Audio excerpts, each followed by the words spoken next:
Hello, my fellow Ripplers. This is Chris Miles, your cash flow expert and anti-financial advisor. Hey, welcome to our show. It's for you and about you. Those who work so freaking hard for your money and you're ready for your money to start working harder for you now. You want that freedom and cash flow today, not 30 or 40 billion years from now, but right now, so you can live that life that you love with those that you love. But most importantly, it's not just about getting rich. It's about having a rich life.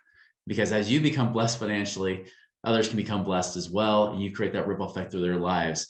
And I appreciate so much that I have that opportunity to do that with you guys. I love hearing the feedback you guys are giving. I love hearing the questions and the topics that come up, because that inspires me and helps me want to serve you. And that's why we're here. So thank you so much for tuning in, binging, sharing, and applying this stuff so that your life changes too. Hey, as a reminder, if you haven't done so already, go subscribe to our YouTube channel, the Money Ripples with Chris Miles page. There you can find lots of different videos, more shorter stuff that we teach, little snippets and tidbits to help expand your education more. So be sure to go check that out today. Chris Miles was able to retire twice by the time he was 39 years old. But he's not content to just enjoy his own financial freedom and peace of mind. Chris wants you to have your own ripple effect so you can live free today. He's not the financial advisor you expected. He's the anti-financial advisor you deserve. He's jumping behind the mic right now, ready to make waves. Here's Chris Miles. All right, guys. So I've got a special guest today that I've heard through reputation, but yet never was able to meet until recently. And really feel fortunate to have him on with us today. Some of you may already know Tom Burns. You might have been seen some of his stuff. You've been online, especially if you're in the medical field. You may have come across this stuff before. But he's really a principal of a private equity real estate firm in Austin, Texas. For those of you Texas, shout out to you. He's a physician for the U.S. ski team, and he's the author of the book Why Doctors Don't Get Rich.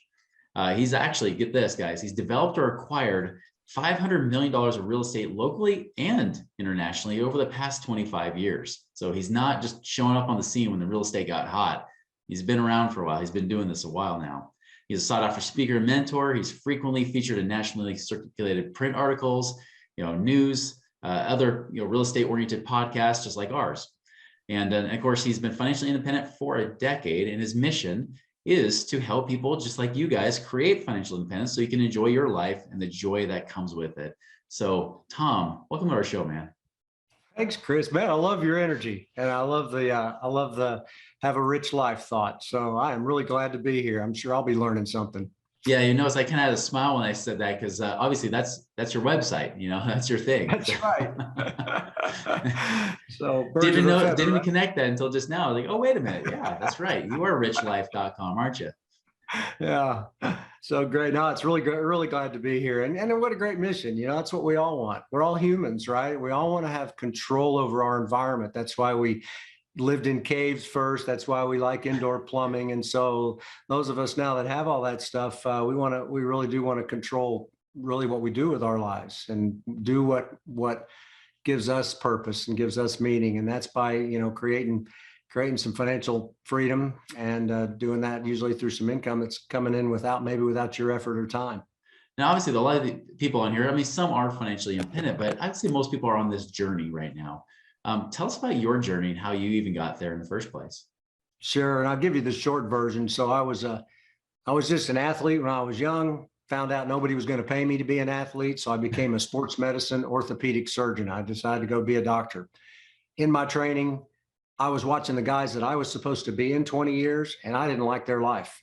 They didn't look happy, and that's not what I got in the game for. So I decided I probably needed to find something else, bounced around a bit, found real estate, which was sort of the main thing that got me there.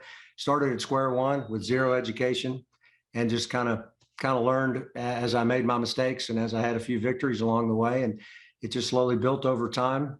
And I kept investing back in that business. And over time, it didn't make a huge difference. And then it had this kind of exponential jump. And I got to a point where I was making more money in my real estate without having to put much mind share to it than I was as an orthopedic surgeon. And that's a fair income for most of you out there. Orthopedic surgery, it's a fair income. And I enjoyed what I did. I loved being a sports doc. I just eliminated all the crap I didn't like about medicine. So I had a really fun practice because I had the control to do that with the passive income.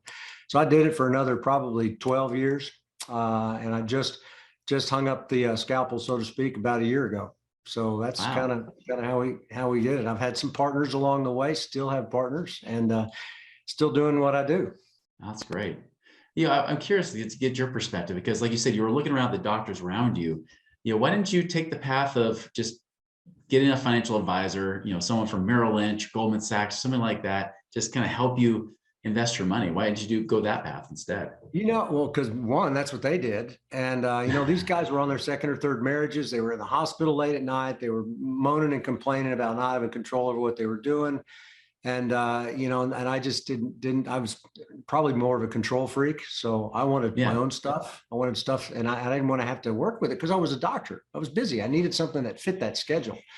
So yeah, the first thing I ever went to was a marketing seminar from a financial planning firm. They come to get these doctors that are about to get out because traditionally those docs are all going to have money and need to have a guy, right? hmm, You've heard that statement. No, I'm an investor. I've got a guy. I'd prefer to have a professional do that rather than me have to worry about it. Not yeah, necessarily the right way yeah. to go, but they got me to look at the numbers, and I understood the numbers and compounding and how that stuff worked. I just applied that to real estate rather than putting my money in the stock market because I don't like to gamble. Yeah, yeah, me neither. I know that's one thing we definitely have in common. And obviously, that's why we're anti-financial advisors, right? Exactly. We're I smiled. anti-mutual fund, pro-alternative investments, because I was in that field. I was a financial advisor, teaching people how to do that, and I realized over time that wait, people aren't becoming financially free. I've seen the evidence. I've seen what happens after decades of getting that advice, and they're still Yeah. not there. And you've kind of said the same thing. And you, of course, coming from a field where there's great income, you can't use the excuse of, oh, you're not saving enough, right? Because Right. you could save a lot more than the average American can, and yet you still saw that there's a danger there. Right. Right. Well, we get caught with Parkinson's law. Expenses tend to rise with income, and so they Yeah, just kind of kept living that doctor life with the golden handcuffs. And if you keep your expenses at a reasonable amount, and then get that, because doctors make a significant professional income. No, they don't all, but you can do very well, and that's if you're a doctor, what a great way to start your investing career. Just don't live at 110% of your income. very true. That's a universal principle across the board, isn't it? It is. Yeah. Well, tell us more about your experience and what you've learned. I mean, I always love hearing it, when people talk about, because I've been through a few recessions myself and got banged up and beat around and learned a lot of things that, when I was in my 20s and 30s, I was a little bit overly aggressive, right? Or just overconfident Right. even. And whenever there's changes in markets, like what people are starting to feel today, a lot of times people start to wonder, well, what's next? How do I adapt to this? What have you learned over the last 25 years of doing real estate investing, especially when so many people are thinking real estate investing is going to flop right now? What's Yeah. your perspective on that? Yeah. So, a lot of people, if you've only been in the business, so to speak, or in the asset class for a decade, it's like, Uh-huh. wow, this has never happened. And, that was a really long bull market. Doesn't mean there's not opportunity. I said two great opportunities today. When there's fear, a little bit of blood in the streets, that's when somebody that's prepared can really make a lot of money. Yeah. What I've found is that, it's, you need to step back and kind of use a broader perspective, geologic time. Life is waves. Life is everything is waves. Energy is waves. So is the real estate market. So is stock markets, things like that. They all go up and down. And so this is normal. This was expected. I've been asked for years, when do you think the recession's coming? And I kept saying 2017. So I was wrong for Yeah. 5 years, meaning Yep. we know it's coming. It just doesn't take a rocket scientist to know it's coming. It's just when. And so this is normal stuff. There's always resets. It really doesn't matter who's president. And, the Fed does have some effect on things, but markets are markets. So I learned, I did have financial advice when I was young. I was told to buy, see what you think here, Chris. I was told to buy zero coupon bonds to fund my children's college expenses. That was a bust. Got out of that. And I Mhm. bought the mutual funds from the Star Mutual Fund manager from the year before. That tanked and lost 50% of my money in the stock market in Wow. 2001. Then there was that run up to the Great Recession. And by the time we got to the Great Recession, to be transparent, I still had money in the stock market because it was just there, right? Yeah. I'd already stopped funding my retirement plan because I didn't believe in those, and I didn't believe in the fees and the funds and the restrictions. And so I gave them to my employees, but I stopped doing it. So I wasn't much in the stock market. I pulled all my money out right before the Great Recession. The only time in the history of the world that Tom Burns has made a good decision in the stock market. I got out. I did not get back in. I gloated as it went down to 6,700 and then stopped looking and kept doing real estate. I still think I've profited fine since then. I mean, there's been a great run up. But what I learned in 2000, so I learned some lessons in 2001 to, not necessarily trust the advice you get. I mean, you can trust it, but the financial advisor wants to feed his family. You want to feed yours. Given a choice, he's going to feed his before he feeds yours. And that's not a bad person. That's just life. In 2008, things were cranking along and I thought I was pretty conservative. I had some mezzanine debt out at pretty high interest rates for short-term deals. And those short-term deals turned into long-term deals when the market went bad. And so, I owed a lot of people 18% on quite a lot of money. So I had to go out and get lines of credit from a bunch of banks, paid all those people off, arbitraged it down to, 4 or 5% at the time. And it took me a couple of years to pay those off. So I actually missed the first 2 years or so of the sale post Great Recession, the real estate sale. But, I learned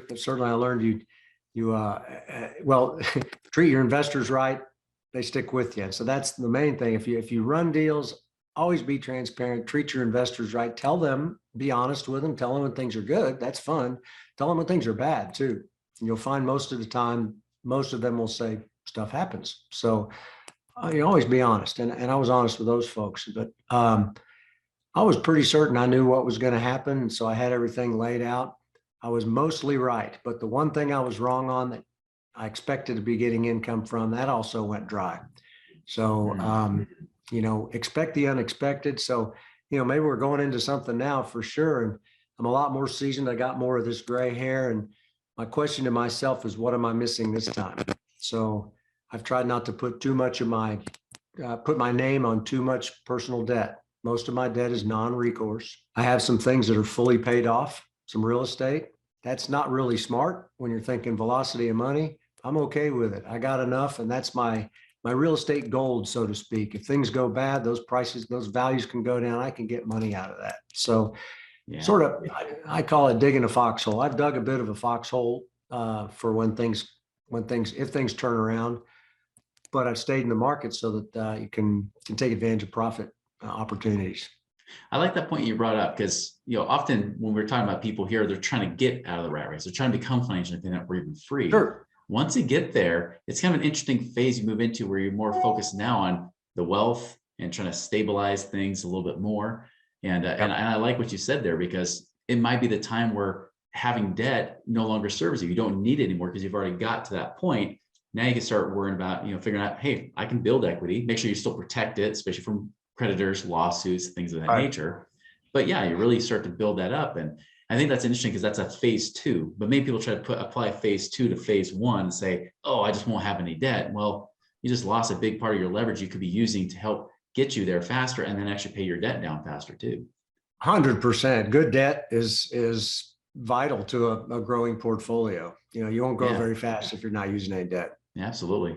Yeah. What advice would you give to somebody who is a busy professional like you were, right? Someone who says, okay, maybe I won't be, creating my own deals, but I'm more of a passive investor, or I want to be a passive investor, but I'm not sure where to go, how to do it. What kind of advice would you give them? Yeah, and to kind of be clear, for some bizarre reason, there weren't any syndications around, at least that I knew of. So I kind of ended up doing my own thing, and that's sort of been my path. I've sort of always been on the sponsor GP side. I do invest with others because sometimes it's nice not to be the general and just to be one of the soldiers and let somebody else, go to all the trouble. But it is always, you have to do your due diligence, but it's really easy. It's easy to find things to invest in right now. Super easy. Is it easy to find good deals to invest with? It's a little harder. So I suggest to people pretty much a simple plan, and it's actually laid out in the book like this. Number one is figure out why you want to do all this. Do you do real estate because you just love real estate, or do you want the results of the cash flow that comes from real estate? For sure. Your why will keep you going because it's not always going to be easy. And then get some education, find out what you like. Maybe it is real estate. We'll just use that as an example because there's a lot of other ways to make money, but get some education, find out which type of real estate you like, read some books, read as many books as possible, listen to podcasts. You'll get more book ideas. You'll get information from podcasts like yours. Plus, I like the way that you teach. You teach once a week. You send out a podcast once a week with a guest. That's awesome. Guy, there's free education. We didn't have YouTube. We didn't have much of the internet. I had to walk to my real estate properties 20 miles in the snow when I went there. Joke there, but uphill both ways, right? Yeah, exactly. Against the wind, but everything's out there for you right now. That's good and bad. Guys that maybe are new things or ethically challenged people. There's a lot of folks out there that would love to take your money. So listen to the podcast, and then you start understanding what you like. Something will come to you. Then it is a stepwise thing I'm going through. Go to some seminars. And why do I say that? Seminars are, there's great information on the stage. Generally, people are up there that speak, I speak at things like that. A lot of people do. Good information. But what you get is people in the crowd. It's the side meetings. It's the drinks or the dinner or the lunch that you have on the breaks. You start meeting people and you get a lot of things from that. You get information. You find out what's possible, what other people are doing. You get motivated. You get, which it's nice to keep getting motivated because it's, doing something that most people don't do is not that easy. So you do have to put some effort to it. You'll find people to invest with, or people at least to get to know before you invest with them. If you're putting your deals together, you'll find investors. It's not why you go to those. Just go to meet people, see what kind of value that you can provide them, and friendships will grow. And then step further, I'll tell you, which is what I did and what I do now for folks is just, I reached a point where I had bought some real estate. Things were going nicely. It was awesome. I had a friend who was a developer, and I felt like I'd hit some sort of ceiling. So I went to him and said, look, I really like what you do. And he was a guy I'd vacationed with and everything. I said, I really like what you do. Will you teach me? And he looked at me and he goes, you're a rich doctor. You don't need to know that. I said, that's okay. I'll do it. So I worked for him for about 18 months, no pay. Mm-hmm. I had to cancel office. So I was willing to forego some income. I learned a lot. We did build-to-suits, land development, a lot of things. That morphed into a very large project that we still own today, just he and I. So I sought out somebody who had been where I was before and soaked up the information that he gave me. And I've continued to do that. My coaching bill that I pay personally is, over a couple $100,000 a year. So seek out somebody who's been there. So that's just kind of for, start with why, like Simon Sinek says, all the way up to find somebody that's where you want to be and, do what they say, do what they do, and just keep at it. Just don't stop. Persistence wins the game. Yeah, I agree. No, you really do need that. You got to know your endpoint where you're trying to get to. You can't figure out on a GPS the fastest route to get there if you don't have the point A and the point Z, right? The point Z for our neighbors up north. But you can't really do that. And you got to, of course, have that really that guidance to help also give you that little shortcut to where you're trying to get to. And you had asked, and I didn't mean to interrupt, but you had, busy professionals right now. I have a friend who truly made enough money to exit orthopedics by being a purely passive investor. Find people you like, find deals, find a niche that you like. Just keep doing it. Let somebody else do all the work. They'll get a little piece of that pie. You get the majority of the piece of that pie. You can keep doing what you do best and just keep reinvesting that. And those investment returns, you just keep reinvesting them back into that plan. Don't go buy a Tesla with it. Keep the golden goose where it is. You make the rest of your money doing what you do. You'll find that the scales will start sliding to where you have to do less and less work. You have more and more time to look at syndications, and you can take it where you wish. You can do your own or just keep investing with somebody else. So that's right. Yeah, I've seen that in my experience where it kind of has that slow start, but as you start to really reinvest, there's that little hockey stick curve, right? That exponential curve that goes, and it's a lot of fun when you get there. Oh, it's fun. It happened to me unexpectedly. I just looked and went, oh my gosh, I was walking through the house and realized I'm making more doing that than I am, fixing these. So it was nice. Yeah. It's very nice. Well, before I ask you kind of our final question, because I always want to know like what you see as opportunity coming up. Tell us more. I mean, you already alluded to this. You have people that are kind of like in your own mastermind and that sort of thing. Yep. Tell us about some of the services and where people can find more information about you. Oh, you bet. Yeah. So it's called the Rich Life Club. It's kind of a group. It's basically based on people, deals, and adventures. I'm a Mhm. traveler. So I've owned property in Africa. I like to climb mountains, things like that. So I want to kind of bring people that want to do some fun stuff like that. And, over 30 years, I've run across a lot of people that do good deals, have good operations. And so make those available to those folks. And we do a lot of teaching. We have teaching and guest speakers and things like that. So people have done that for me, and it's kind of come to that. It's a lot of fun. So if you go to rich.life/cash flow, that's where you can get some free stuff and some information. Awesome. Yeah, be sure to check that out, everybody. That's some great information you can get from there. And again, gleaning from Tom's experiences, I mean, it's great. So go along with that experience, what do you see coming up? Like, what are you excited about right now? As you're saying, like you're seeing the markets transition, which they always do. They always go in waves. Where do you see the opportunity for yourself or for others even? I think, and it's interesting. My shop is we do primarily development and acquisition, but we've been heavily weighted towards development, which Yeah. has been great, and it's still going to be good. We all have challenges in all of those, and so there are some supply line challenges, and so we have ways to hedge that, but we're seeing on the acquisition side. I can just tell you over the past several weeks, there's, Warren Buffett talks about, when there's, or somebody said, when there's blood in the street, there's opportunity. I guess Warren said, be greedy when others are fearful. Yeah. We're seeing some fear out there, whether founded or not. It is dropping prices today. When we were looking at large projects, 360 units, it's 20% price reduction from where it was 6 to 8 weeks ago. Another, that where properties used to trade for 10% above whisper price, they're trading for 10% below whisper price. We had a letter of intent accepted and saw where things were going. It had been several weeks.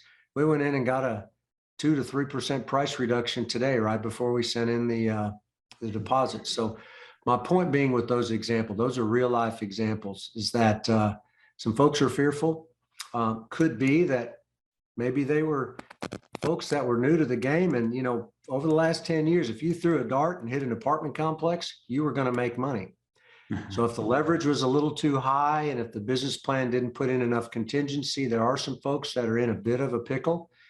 And Yeah. those are unfortunately for them, fortunately for those that are prepared, that's where the opportunities are going to come. So that's one thing. And there are alternatives out there. As interest rates rise, things change. You may see some more owner financing options come up. That happens in high interest rate environments. You pay a little higher interest, but you don't have to go through the bank. There are alternatives, certainly alternatives in the oil and gas world. Oil's pretty high right now. We are not going all electric for quite a few decades, Mhm. even though the cars might be. Despite popular belief. Yeah, exactly. It takes a long, long time to make that transition, and the alternative energy is a little speck on top of the stack of petrochemicals. So Yeah. that's still good stuff. I was in a meeting the other day with very high net worth folks. I'm not sure why I was in there, but we had somebody from Washington who said the Ukraine war is probably going to go 2 to 5 years. That's what they were advised. And so Boeing and McDonnell Douglas are spinning up. So he said, investing in defense, if you're in the market kind of thing, that'd be one thing. And commodities. And of course, surprise, he said, and of course, real estate. So, Mhm. if you can lock an interest rate, own a hard asset such as real estate or some commodity that holds its value, as those dollars lose their purchasing power, your fixed rate is going to be paid with cheaper and cheaper dollars. That's going to hedge inflation for you and going to help preserve your capital and make you money when and if a recession comes and then we come out of it. Wow, that's great. That's great advice, and it's good to hear. It's good to kind of hear how it's transitioning. It's. I mean, like you said, you don't want to like take advantage of misfortune for people, because there's a lot of people that got greedy, a lot of people that got lazy in how they underwrite and how they analyze deals and figure out what's a good investment, and Right. then combine that with CNN. All the fear mongering. Hey, you've got an opportunity, right? Absolutely. And you didn't do the underwriting on that property. You got to do your own underwriting, and you put in a price that seems fair, and there's opportunity there. And sometimes you're helping those folks, by getting it sold. At least it gets them under some debt that maybe they might not be able to service in the future. And we don't know how long this is going to last. This may be just a short a short period of fear, maybe not as Yeah. founded as it needs to be, but we don't know that. And I don't have my crystal ball is cloudy. So I don't know what the future Yeah. is going to hold, but I've always found if you stay in the market, you'll know when things turn. And this is how we have found these other deals, because we were in the, when you're in the market, when things change, you can feel it. That's right. Yeah. It's almost something you feel in your gut, isn't it? Yeah, exactly. Exactly. Yeah. Well, great. Well, appreciate your time again, Tom. This has been Oh, awesome. man. This is You really bet. good. And like you said, they can get more information. It was rich.life/cash Rich. flow. Is that correct? That's it. Yes, sir. Awesome. We'll be sure to have that in the show notes for all you guys, because again, check out the information he has. If you want to be hiking Kilimanjaro, Tom is definitely going to be your man too. I don't know if you guys have done that yet, but that sounds pretty exciting when you mentioned, going to different places and exploring and doing that kind of thing. Yeah. That's what we all want to do. We'll do stuff like that. So, when we have our meetings, we sort of have one that's kind of typical. We have one that's in some exotic place, and people have options to go do some really adventurous stuff or some mild adventure. So that's kind of that's where I get my jollies. Yeah. Like you said, it's a rich life. It's not just about getting rich. It's living that rich life, isn't it? It's true. It's about friends and your health and your spirit and your community. So money's just one portion of a rich life. It helps to have it, but Absolutely. it's only one portion. Absolutely. Amen to that. Well, again, appreciate your time, Tom, and everybody else. Be sure to check out his stuff, rich.life/cash flow. And, again, all of this is about that information. And remember, there's opportunity everywhere. Even when there's fear around, look to see where there's blood in the streets, look to see where everybody's being fearful, because that's the place where we can be greedy. So go and make it a wonderful and prosperous week, and we'll see you later. Thanks, Chris.